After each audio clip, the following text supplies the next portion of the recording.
What's up, guys? I actually had an entirely different deck built, and I even recorded everything for it, and then I realized it was kind of mid, and that this is like infinitely more fun. I'm not gonna lie to you. So I've been in the market for an actually good pile deck, and at first I was thinking 3 Axis for Brave, and then like it just it kind of sucks and you can't use your normal summon. But this deck is really cool because you mill a bunch, and everything minus the punk stuff in the graveyard is fantastic. There's also just a ton of darks, so we can run the Allure for a little bit of draw power. And since we want everything in the graveyard, Econ and Droplet are actually really good. So I built a 60 card pile. It's really fun. And then the overall end board, at least the goal, because this is not linear whatsoever, that's part of what makes it a pile, um, is that we want to get to IP so we can make Griffin in one of the diagonal zones so that they can't do anything. With a Galatea and Crescendo, or maybe a Utopic FO, or maybe the not Arc Rebellion. That's the wrong one. But the Negate XYZ Dragon. This guy. And then we just have a bunch of enablers to get us here. Now I've been a bit iffy on the punk part of this, but you'd be surprised how nice it is to have the discard from hand. So having the Foxy Tune kind of mandatory. I could probably cut the Deer Note, but we're running 60. Actually, that's why I'll cut the Deer Note. Drawing it kind of ruins the Foxy Tune, but whatever, we'll figure it out. Let's just do some test stands. Again, this is extremely non-linear, and also something I like about this is you don't really you don't lose to droll very hard, so for a pile, that's actually pretty important. Oh boy, so I guess we're just gonna start with the ye old combo of Phantom Knights. Since we're going first, we can go ahead and do that for the Torn Scales effect to send any card. We've already seen this guy, so we're going to dump him so that we can dump the spell to Reborn.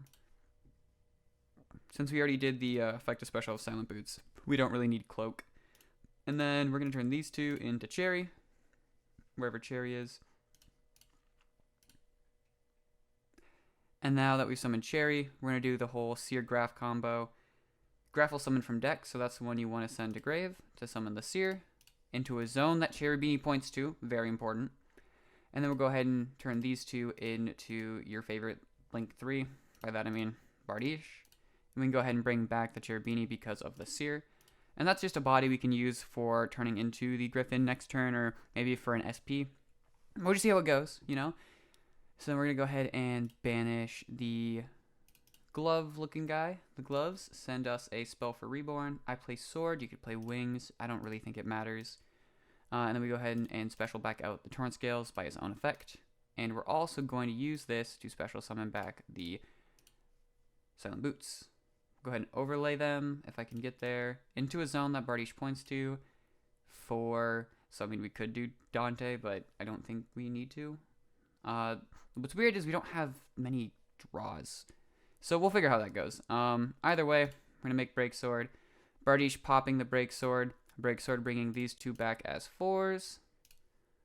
I'm going to go ahead and overlay these two for the Dark Rebellion. And then this is where we're going to go ahead and just use the Bardiche.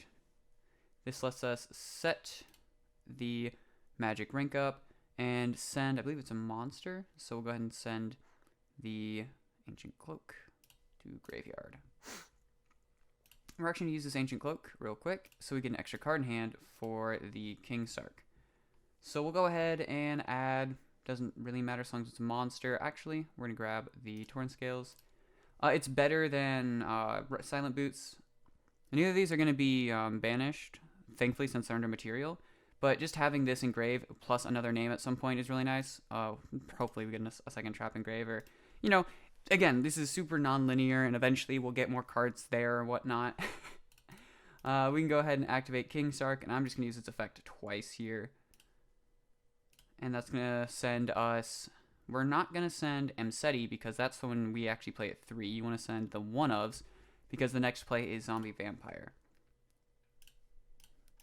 Because we're much more likely to hit Zombie Vampire than any of the one-ofs.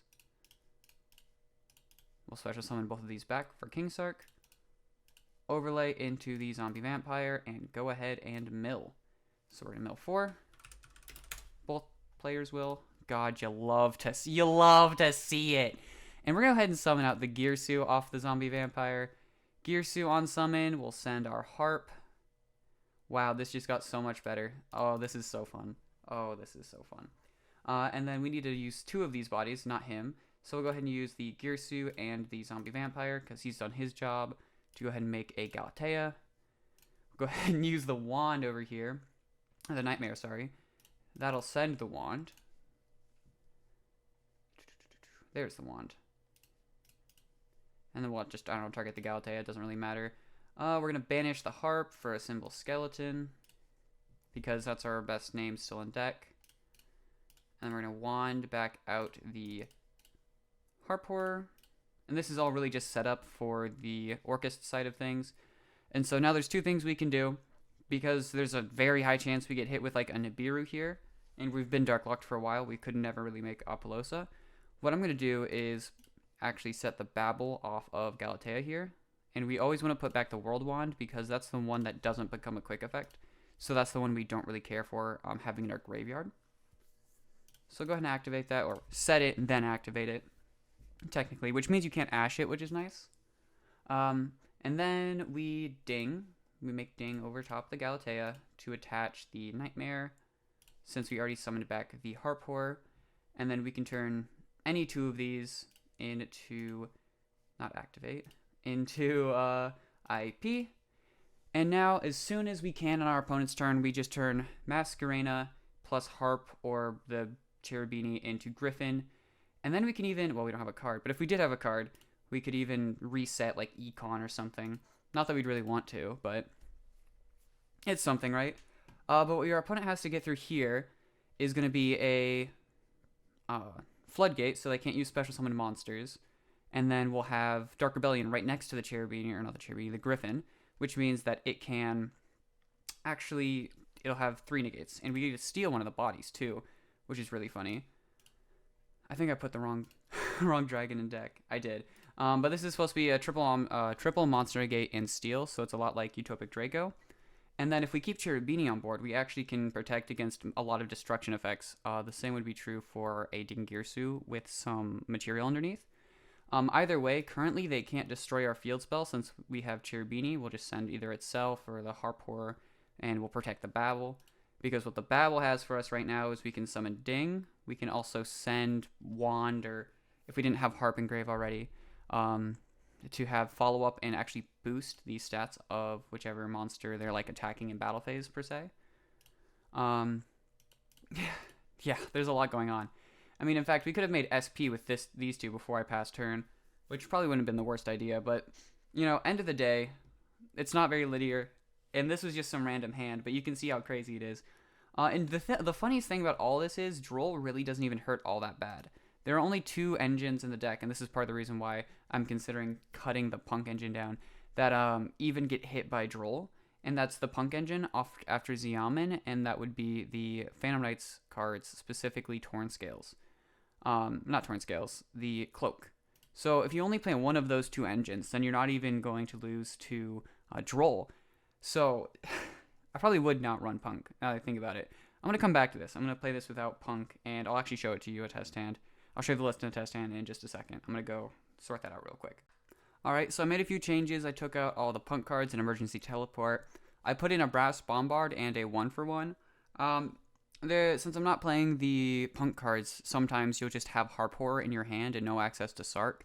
So if that's what's going on, then this is just another way to maybe get stuff going. We'll have to see if that ever comes up. But this is the little list here. Also added Link Karibo. And before I forget, I'm going to play the right Dark Rebellion Dragon. There he is. So we'll see how this goes. We could potentially play Trade-In, maybe.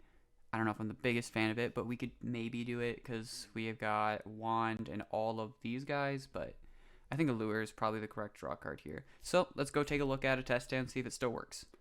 Alright, so this is the hand we got, and it's not horrible. We don't want to see Allure plus Wand. That's what really sucks here, so we're almost certainly going to have to banish off the Ancient Cloak. We'll see how the draws go. Oh, man, now you don't want to do that, though. See, this is tough. Because we can't get Wand back, so if we want to go into Orcust combos, this we really don't want banished. So we can always send an Ancient Cloak, so I think that's what I'll do. I'll go ahead and banish this for the Allure. We'll normal summon and pray they don't interact. Well, if it's Ash, we're fine, so we'll see how that goes. But we'll send our cost.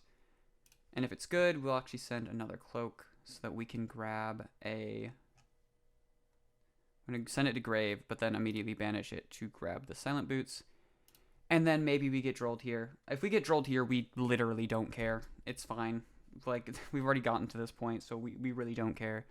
And it's more or less the same combo, and it depends on what we see off of the mills on whether or not we get to the Orcus side or not. So there's, you know, good and bad about running the Punk engine and this engine. I'd say if you want to play more high roll, I like having the Punk engine in, because what that also lets us play is Coach King. And that'll get us a few draws. Since the Punk line will get you 2 level 8 bodies, we just need 1 more. Either way, 60 card piles are hella fun, so feel free to mess around with this. And in fact, I would love if you would and give me some feedback on what you see.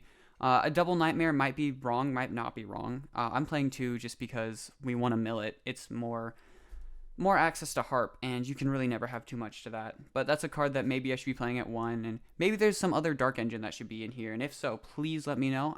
I would love to make this even more playable than it kind of is right now. The only problem with this list is going second might be a bit tough, since the only non-engine I'm running here are Droplet, Econ, Droll. But I figured, if we're going to go for a pile, may as well make it the most impactful stuff, and since we can play these cards, the Droplet and Econ, may as well, right? Anyways, guys, get back to cooking. See you next time.